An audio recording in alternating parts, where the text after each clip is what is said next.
Halo Sobat KRS, bertemu dengan kita lagi Klinik Rumah Swadaya BP2B Jawa 3. Dalam kesempatan ini kita akan ngobrolin terkait dengan rumah sehat. Apa sih itu rumah sehat? Banyak orang ngomong rumah harus bagus, gini, kan. Tapi apakah rumah yang bagus memenuhi syarat-syarat kesehatan sesuai dengan aturan? Belum tentu. Begitu Sobat, jadi saat pertama ini kita akan ngomongin tentang rumah sehat. Pertama adalah isu global tentang perumahan. Dalam SDGs 11 Goal dikatakan bahwa rumah adalah tanggung jawab bersama untuk membangun perumahan yang layak bagi masyarakat, bagi semua warga negara tanpa terkecuali. Demikian juga dengan Undang-Undang Dasar Pasal 28 huruf H, bahwa hak bagi segala bangsa, anak bangsa ini adalah mendapatkan rumah yang layak. Kemudian ada beberapa hal terkait isu perumahan ini, karena itu isu yang strategis. Rumah adalah kebutuhan pokok, hajat hidup orang banyak, akan selalu ada isu kemiskinan di dalam perumahan itu. Kemudian perumahan ini juga isu yang kompleks, melibatkan multidimensi dan multi stakeholder. Kemudian perumahan juga adalah isu yang sistemik, baik aktor, proses, instrumen, dan faktor-faktor lainnya. Elemen dasar dalam pembangunan rumah adalah tanah, kemudian material, kemudian tukang, teknologi, dan tidak kalah penting adalah finansial. Isu penyediaan rumah swadaya itu terkait rekayasa teknologi, perizinan, keuangan, partisipasi, kolaborasi, tata ruang, dan legalitas. Rumah layak huni bukan cuma rumah yang sehat, tapi juga rumah yang legal, berkelanjutan. Itu harusnya jadi rumah layak huni. Pada Kongres Perumahan Rakyat tahun 50, rumah induk itu minimal 36 meter persegi dengan 2 kamar. Kemudian ruang samping rumah adalah 17 meter persegi per jiwa.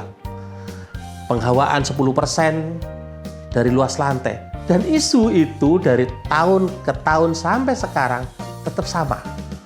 Kemudian dalam PP nomor 6 tahun 58, penyerahan urusan rumah itu hanya kepada Pemda dari pusat. Kemudian kantor urusan perumahan berkuasa mengatur, mengawasi, dan pemanfaatan rumah.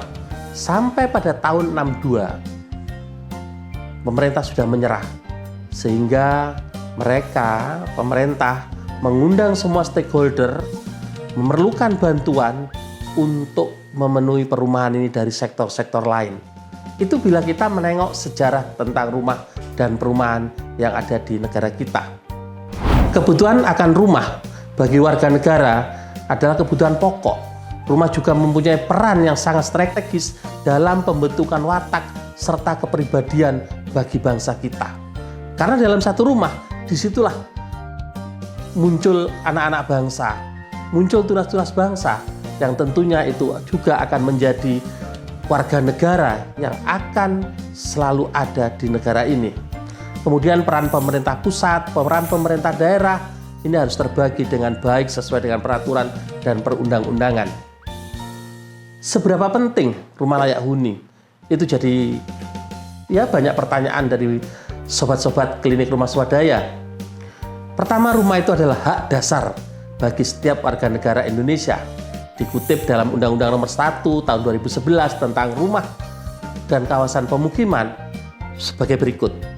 Setiap orang berhak hidup sejahtera, lahir batin, bertempat tinggal, serta menghuni rumah yang layak dan terjangkau di dalam perumahan yang sehat, aman, harmonis, dan berkelanjutan di seluruh wilayah NKRI. Tapi begitu terus dan diucapkan, apakah semua warga negara kita sudah menempati rumah yang layak? Sobat, data terakhir tidak menyudutkan demikian.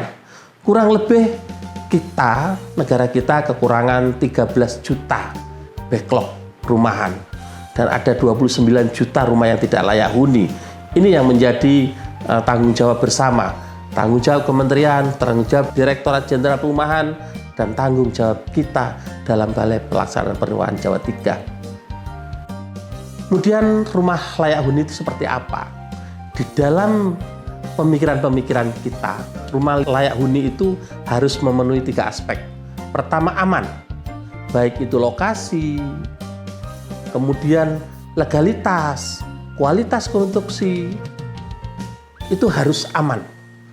Kemudian berkelanjutan, artinya ramah lingkungan, berkeadilan, baik bagi penghuni rumah ataupun bagi orang di sekitarnya. Terjangkau, daya beli, jangka waktu, jaminan harga, ini harus disediakan oleh pemerintah. Itulah rumah yang layak huni, yang menjadi hak bagi setiap warga negara kita. Kemudian dalam proses intervensinya, rumah itu adalah kebutuhan dasar, tapi juga menjadi sebagai wadah ekspresi bagi pemiliknya.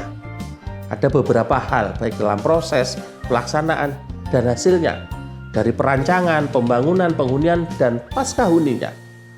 Jadi rumah selain menyuguhkan kebutuhan primer, kebutuhan dasar sebagai tempat tinggal, tapi rumah tersebut juga menjadi kebutuhan sekunder. Rumah sebagai tempat ekspresi bagi pemilik dan penghuninya. Sobat, tahukah sobat dengan rumah sederhana seperti apa? Di dalam beberapa aturan, saya dapat merangkumkan rumah sederhana adalah rumah yang dibangun di dalam kawasan atau lahan antara 72 meter sampai dengan 200 meter dengan luas maksimal 72 meter persegi seperti yang disebutkan dalam PP 16 untuk rumah satu lantai dan 90 meter persegi untuk rumah dua lantai dengan harga tidak melebihi pembangunan perumahan dinas pemerintah kelas C yang berlaku. Itu yang dimaksud dengan rumah sederhana sesuai dengan peraturan perundang-undangan. Berapa sih pembangunan perumahan dinas untuk kelas C di Jogja dan Jawa Tengah? Harga tersebut berkisar antara 3.400.000 sampai dengan 4 juta per meter persegi. Itu rumah sederhana. Kemudian siapa saja atau warga seperti apa yang paling patut menjadi perhatian? Adalah warga yang mempunyai penghasilan rendah. Tapi jadi pertanyaan lagi, warga seperti apa sih yang berpenghasilan rendah? MBR di dalam PP Permen PU nomor 22 tahun 2023 dinyatakan masyarakat berpenghasilan rendah adalah masyarakat yang berpenghasilan maksimal 7 juta untuk lajang dan 8 juta untuk berdua di luar Papua dan Papua Barat. Itu termasuk MBR. Demikian Sobat Perumahan, bila ada komen, pertanyaan, silakan disampaikan ke Klinik Rumah Swadaya BP2P Jawa 3, apapun juga tentang perumahan dan rumah. Salam sehat, salam sejahtera, tetap semangat. Terima kasih. Wassalamualaikum warahmatullahi wabarakatuh.